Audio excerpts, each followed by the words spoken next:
Женева, кој некогаш беше еден од најзначајните светски салони на автомобили, после 4 години абстинирање се враќа на сцената со посрамотено издание. Организаторите соопштија дека насмотрата, која започнува на 27 февруари, ќе трае до 3 март, се очекуваат само грст производители на возила кои ќе представат 15 на премиери. Од европските ќе настапат Рено и Дачија, од другите познати MG, Build Your Dream и Isuzu, а свој штанд ќе има и Pininfarina.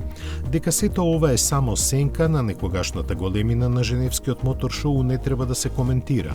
За проблемите во кои Западна се криви пандемијата, но тие всушност започнаа малку порано, откако поважните автомобилски производители еден по еден се откажуваа од настапувањето.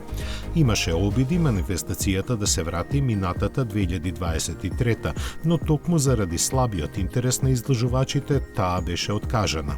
За годинешната пак е смислен нов концепт, со кој трошоците драстично ќе бидат намалени, но очигледно ниту тоа не беше доволно да привлече интерес. За колку толку да се задржи континуитетот, салонот на автомобилите во Женева со издашна помош од тамошните власти лани во октомври под своето име организираше настан во Катар.